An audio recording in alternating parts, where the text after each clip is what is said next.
Olá, tudo bem? Voltamos com mais um vídeo para o canal Pastor Arilson Almeida. Vocês que seguem esse canal, nos ajude ao crescimento dele, divulgando, deixando seu like, seu comentário, ativando o sininho de notificação para que vocês possam, todas as vezes que tiver um vídeo novo, estarem recebendo a notificação do YouTube, correto? Estou com uma mensagem da parte de Deus, esse dia para os nossos dias, para os nossos momentos, que a Bíblia ela se renova todos os dias tem um conteúdo novo que Deus nos dá por intermédio dos textos, dos pergaminhos sagrados, né?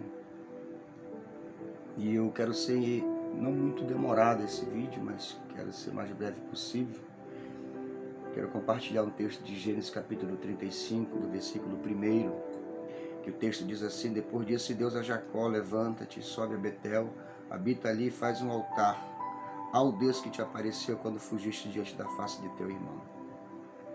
Amados, se formos olhar o contexto da história de Jacó, e a palavra Jacó, muitos dizem que se chama enganador, usurpador, mas também ele tem um significado que é aquele que agarra, aquele que não perde as oportunidades, aquele que está sempre disposto a realizar os seus objetivos. Vamos encontrar a família de Jacó completamente destruída. Os filhos fizeram uma chacina em Siquém, quando a própria filha de Diná foi estrupada. Jacó encontra-se em um momento muito difícil da sua vida. E é nesses momentos difíceis da nossa vida que Deus ele se revela para cada um de nós. Você observa que aqui nesse texto Deus direciona Jacó para um lugar seguro, para um lugar de comunhão com Ele. E quero extrair desse texto aqui 4 ordens de Deus para Jacó. A primeira ordem que Ele dá a Jacó é uma ordem que Ele nos dá todos os dias: levanta-te. Jacó estava não fisicamente, mas espiritualmente destruído.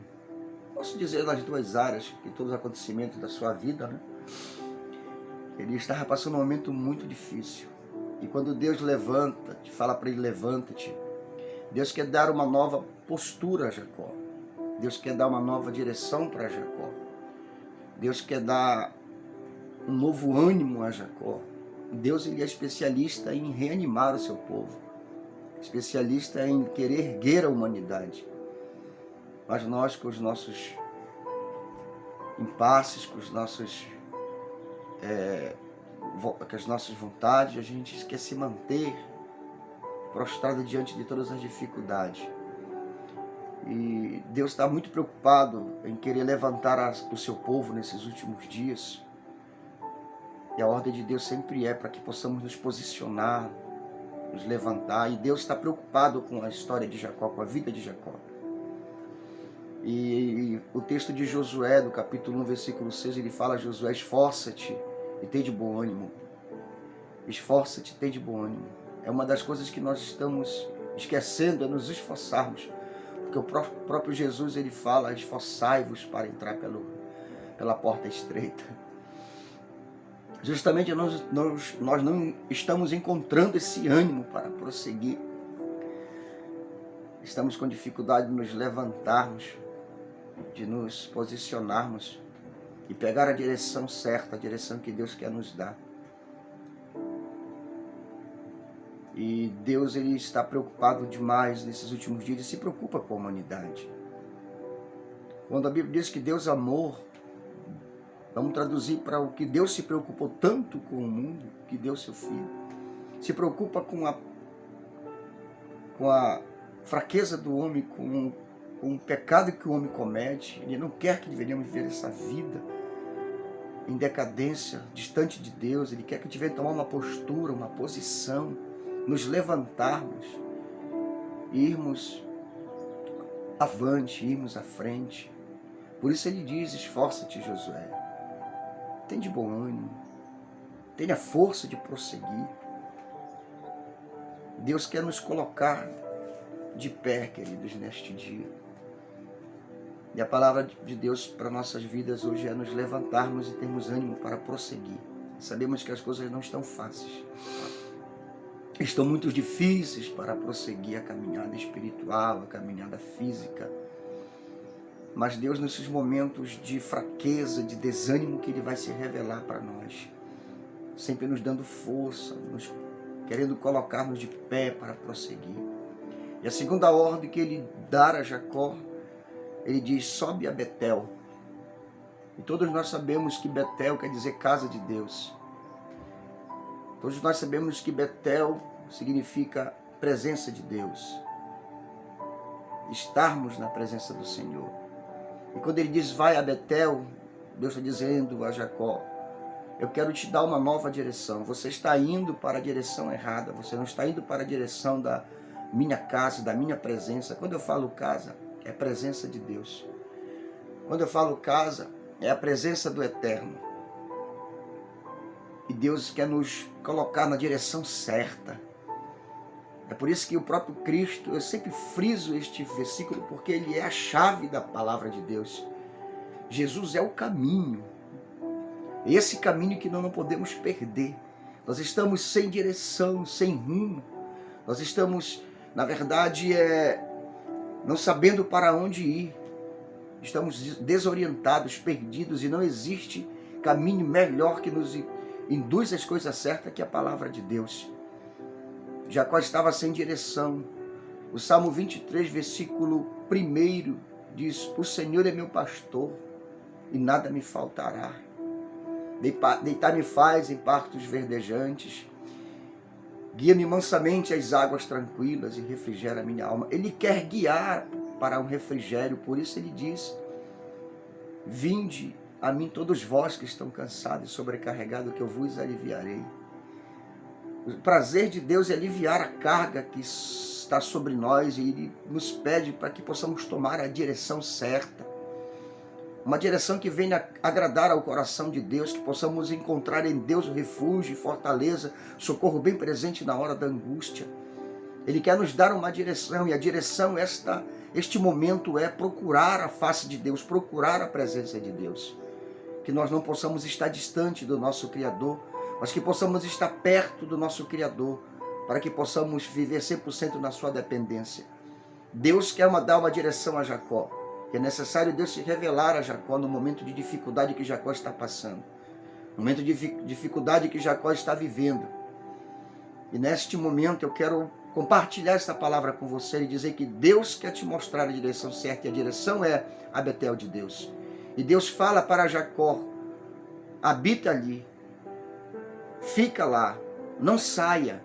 Quantas pessoas hoje estão passeando na casa de Deus? Quantas pessoas hoje estão por momentos na casa do Senhor, vivendo apenas não posso dizer um relacionamento, mas vivendo um romance que logo se acaba. Romance é passageiro, o amor é eterno. Que possamos ter amor às coisas de Deus, amor a Deus, amar ao Senhor acima de todas as coisas e o nosso próximo como a nós mesmos. Que possamos ter estabilidade na casa de Deus, na presença do Senhor. Deus quer que venhamos habitar em sua presença. Deus quer que venhamos ter perseverança em sua presença. Deus quer que venhamos estar firmes em sua presença. No livro de Apocalipse, capítulo 2, versículo 10, o texto diz: nada temas das coisas que vão de acontecer. Nada tema das coisas que hão de acontecer. Ser fiel até a morte e dar-te-ei a coroa da vida. Não temas o que pode estar acontecendo, o que vai acontecer. O Senhor está dizendo: habita, ser fiel até a morte, e eu dar-te-ei a coroa da vida. É isso que o Senhor quer. O Senhor quer ter um relacionamento com o povo, mas para ter, ele precisa ter habitação na presença de Deus. Não possamos ser crentes momentâneos, que todos os ventos de doutrinas, ventos de convites nos levam para caminhos desagradáveis. Nessa época de festa, quantos crentes não se perderam? Pessoas que não estão habitando, estão passeando na casa de Deus. E Deus está dizendo: levanta-te, vai à minha casa, habita, persevera, não desiste, fica, mora na minha presença, esteja comigo. Nós sabemos que vamos passar por muitas situações, mas ele diz, ser fiel, até a morte dar-te-ei a coroa da vida. Nós estamos precisando meditar cada dia mais na palavra de Deus, para encontrar na palavra o que de fato Deus está querendo extrair da sua criação, da humanidade. Não possamos ler a Bíblia como um livro qualquer, temos que ler e meditar em cada palavra, procurarmos os significados originais para que possamos encontrar resposta daquilo que Deus quer falar por intermédio da palavra. Porque muitas das vezes nós lemos e não entendemos. E são 4 palavras que nos chamam a atenção. Levanta, vai, mora, fica, ser fiel, não desista, persevere, continue. Interessante que o apóstolo Paulo nos fala, quem vai nos separar do amor de Cristo? Será tribulação, peste, perigo, nudez, espada, fome, miséria? Não. Paulo está dizendo que nada pode nos afastar, nada pode nos tirar. Porque é melhor o deserto com Deus do que os desertos sem Deus. É melhor as lutas com Deus do que as lutas sem o Senhor. E nós temos que ter perseverança e habitarmos na sua presença, habitarmos na sua palavra, ser fiel até a morte, dar-te-ei a coroa da vida. O Senhor está dizendo, só para quem habita, só para quem persevera, só para quem fica. Para os que vêm e saem, esses não terão parte do reino. E Deus, ele está preocupado conosco. Ele está nos chamando a atenção.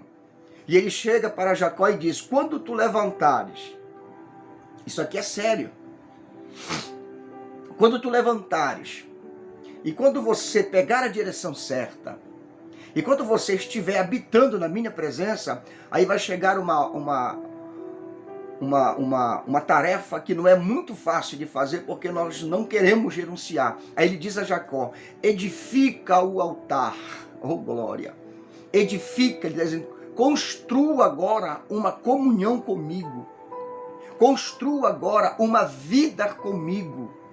Deus está dizendo a Jacó, tenha comunhão comigo, edifica a tua vida, edifica o teu altar, muda a tua conduta, muda a conduta do povo. Tanto é que no versículo a seguinte ele diz, manda o povo tirar as vestimentas, as argolas da orelha, tirar os deuses estranhos. Deus está dizendo para Jacó, transforma a tua vida, muda a situação que tu está vivendo, ajeita o teu altar, conserta esse altar. Tu já levantou? Glória a Deus. Tu já foste a Betel, a casa de Deus? Glória a Deus.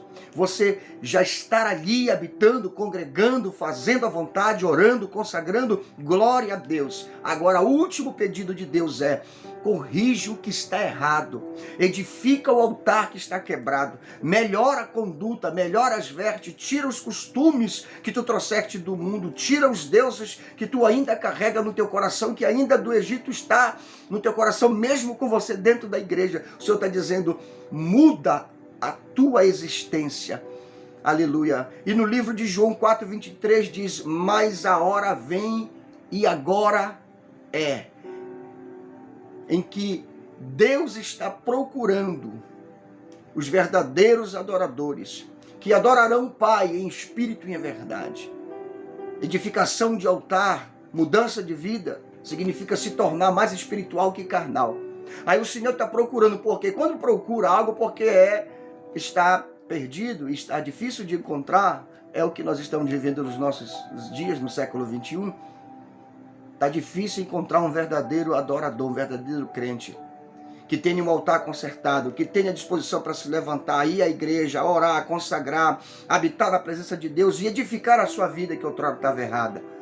Queridos de Deus, esta é uma palavra de reflexão para a nossa vida, para os nossos dias, para a nossa caminhada. Jesus quer nos colocar de pé, Jesus quer nos pôr de pé, Jesus quer nos erguer, para que possamos sair da prisão espiritual. Mas para isso nós temos que nos despertar, temos que nos levantar, temos que erguer, temos que sair dessa mesmice. Levanta-te, vai a Betel, habita ali, edifica a tua vida, constrói uma história. Deus coloca a caneta e o papel em nossas mãos. Ele está dizendo, faça, a tua história. Continue, escreva uma nova história para você. E a nossa história, só que tem o poder de escrever somos nós, refazendo tudo aquilo que está errado, colocando em dia a nossa vida com Deus, tendo disposição, tendo ânimo, habitando na presença de Deus e construindo uma comunhão e uma nova vida com o Senhor. Amém? Que Deus abençoe a vida de todos, fiquem na paz do Senhor. Até aqui nos ajudou o Senhor.